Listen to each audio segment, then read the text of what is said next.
સુજલ, જો પેલો ચિંતન પણ અહીં આવે છે. અરે હા, જો તો ખરો, એનું મોઢું પણ દિવાલ પિત્તળ જેવું લાગે છે.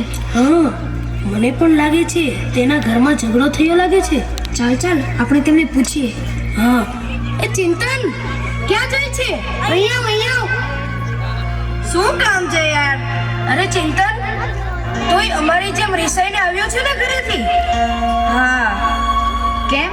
તને વળી શું થયું? બીજું શું થાય? ઘરમાં રહેવું ગમતું જ નથી ને. જ્યારે હોય ત્યારે પપ્પા વાતમાં ઉતારી પાડે છે અને મમ્મી તો આખો દિવસ એમ જ કહ્યા કરે છે કે ગરમ ચીપીઓ ચંપાવી દઈશ. એક વેલણ પડી જશે એવી ધમકીઓ જ આપ્યા કરે છે. જોયું સજન? જોયું ને? હું નહોતો કહેતો? બધા મમ્મી પપ્પા ભગવાને આવા જ બનાવ્યા છે. અરે ભાઈ ચિંતન, તારી જેમ મારા પપ્પા પણ બહુ જ ગરમ મગજના છે. આપણે મહેનત કરીને મરી જઈએ, નિશાળમાં પરીક્ષા દઈએ અને રિઝલ્ટ આવે ત્યારે ખુશીનો મારી આપણે પપ્પાને બતાવવા જઈએ, પપ્પા મારો 3જો નંબર આવ્યો. તો પપ્પા કે ડોબા, તારો પહેલો નંબર કેમ ના આવ્યો? ગાય ભેંસની જેમ ઘાસ ખાય છે, પણ તો કેમ નથી બરાબર? શું કહું? મને તો પપ્પા સાથે બોલવાનું જ નથી ગમતું. જ્યારે હોય ત્યારે બસ લડતા જ હોય. અરે પાર્થ, તારા તો પપ્પા એવા છે, પણ મારા તો મમ્મી પણ એવા છે. બસ આખો દિવસ કામમાં ને કામમાં, અને નવરી પડે એટલે બેનપણીઓને ફોન કરશે અને બહાર શોપિંગ કરવા જશે. પણ હું કહું કે મમ્મી મારે નકશાપોથી લાવવી છે, મને એમાં સમજ જ નથી પડતી, મારી સાથે ચાલો ને. તો તરત જ કહેશે કે ભણવા શા માટે જાઓ છો? ભણવાનું તારે છે કે મારે? બાબા, હું નથી આવતી તારી સાથે. લે આ 10 રૂપિયા, લઈ આવ તારી સાથે. ને પછી આપણે કંઈક લાવવામાં ભૂલ થઈ ગઈ અને પછી ટીચરની ફરિયાદ આવી અને તરત જ આપણને પપ્પા પાસે ધરી દેશે કે લો આ તમારો હીરો સ્કૂલમાં લોચા મારીને આવ્યો છે. અને પછી પપ્પા જાણ્યા સાંભળ્યા વગર બસ મને ડીબવાનું જ ચાલુ કરી દે. મને પણ એ જ સમજાતું નથી કે આમાં આપણો વાંક શું છે. આપણો શું વાંક? આપણો વાંક એટલો જ કે આપણે બાળક છીએ. આ જો ને, તારા મમ્મી પપ્પા આવા, આનાય મમ્મી પપ્પા આવા, મારાય મમ્મી પપ્પા આવા. મને તો એ જ સમજાતું નથી કે બધાના મમ્મી પપ્પા પોતાના છોકરાઓ સાથે જ કેમ આવું વર્તન કરે છે. વાર્તાઓમાં આવે છે એવું વાલ કેમ નથી કરતા? એ ચિંતન, એક વાત કહું? મેં એક વાર્તા સાંભળેલી.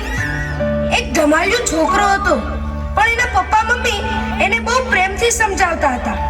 એના માટે સરસ મજાની બોધકથાઓ લઈ આવે, એની સાથે બેસીને વાંચે, એને સમજાવે, એને પ્રેમ આપે, હૂંફ આપે, જાતની વાતો શીખવાડે અને જાતની રમતો રમાડે. અને પરિણામે એ બાળક ધીરે ધીરે આગળ વધવા લાગ્યો અને પછી એ બહુ મોટો માણસ બની ગયો. મને તો એમ થાય છે કે આપણા નસીબમાં આવા મમ્મી પપ્પા કેમ નથી? શું આપણને આવો પ્રેમ ક્યારેય નહીં મળે? મળશે, જરૂર મળશે, પણ આપણને નહીં, પેલા પાલતુ કૂતરાને. મારો પ્યારો ટોમી આવી ગયો. બહુ સ્વીટ છે, કેટલો ક્યુટ લાગે છે આજે મારો ટોમી. વાહ.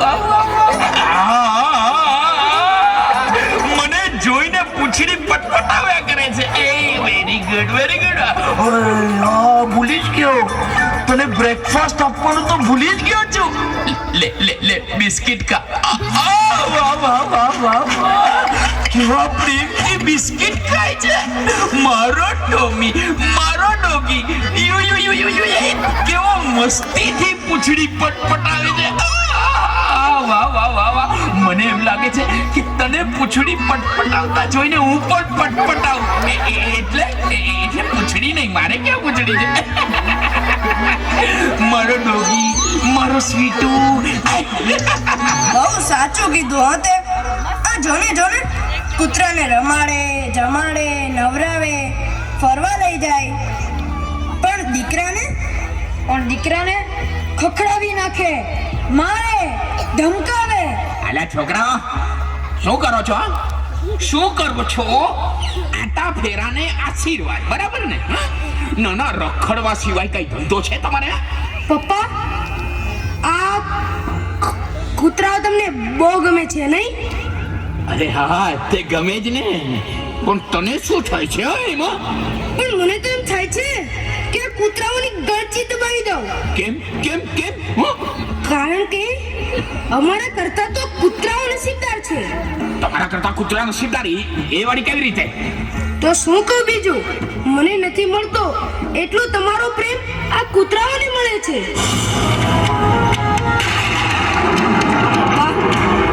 પપ્પા, અમે તમારા બાળકો આ કૂતરાથી પણ ગયા. અમે તમારા બાળકો આ કૂતરાથી પણ ગયા. પપ્પા, જવાબ આપો પપ્પા. કેમ કઈ બોલતા નથી? આ કૂતરાઓ જેટલો પણ હું તમને વાલો છું પપ્પા, કેમ કઈ બોલતા નથી? મોટા થઈને જો મારે પણ આવા જ પપ્પા થવાનું હોય તો મારે મોટા થવું જ નથી પપ્પા. મારે મોટા થવું જ નથી.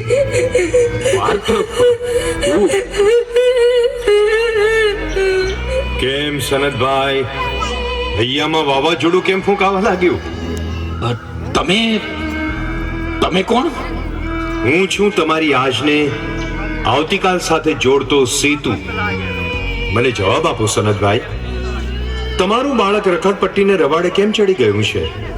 અને તમારા જ ઘરમાં રહેતા અબોલ પશુ પર ગુસ્સો કેમ ચડે છે? મને તો કાંઈ સમજાતું નથી. બાળકની સંવેદનશીલતાને જ્યાં ધક્કો પહોંચે છે ત્યાં તે જ ઘરમાં આવા જ પરિણામો જોવા મળે છે. શરદભાઈ, તમારા બાળક માટે તમે સમય નહીં કાઢો તો બીજું કોણ કાઢશે તે વિચાર કર્યો છે? બહુ વિચાર માંગી લે એવી વાત છે. હા તો વળી વિચારો. પાર્થ કૂતરાને ઘરમાંથી હાંકી કાઢવાની વાત કરે છે. શા માટે? બાળકને મન માતા પિતા જ એનું વિશ્વ છે, સર્વસ્વ છે. જ્યારે એને પોતાનું સર્વસ્વ છીનવાઈ જતું લાગે ત્યારે એનું મન બગાવત પોકારે છે. આજે તમારા ને બાળક વચ્ચે જે નાની ગેપ પડી છે ને, તે આગળ જતા ભારે ખમ ગેપ બની જશે. પછી એ માતા પિતાની એક કે વાત નહીં માને, નહીં સમજે. એવું ક્યારે નહીં બની શકે. પણ આ જ એક વરવું સત્ય છે કે જો બાળક માતા પિતાને ધિક્કારતો થઈ જશે તો કુમાર્ગે કુસંગના છંદે ચડી જશે. કુટુંબથી છૂટો પડીને એકલવાયો થઈને દુનિયાની અંધારી ગર્તામાં ધકેલાઈ જશે. અને અજાણતામાં માતા પિતા સ્વયં એ પાપના ભાગીદાર બની જશે. બસ બંધ કરો તમારી વાત. તો પછી પ્રતિજ્ઞા લો કે અમે બાળકને સમય આપીશું, પ્રોત્સાહન આપીશું, એની ઉપેક્ષા નહીં કરીએ, પણ એના અસ્તિત્વને પળે પળે વધાવીશું. એના માટે તો હું આજથી જ પ્રતિજ્ઞાબદ્ધ થાઉં છું. તો તમારું ભવિષ્ય ઉજ્જવળ જ બનશે. કારણ કે તમારી યાદ સુધારે આવતીકાલ.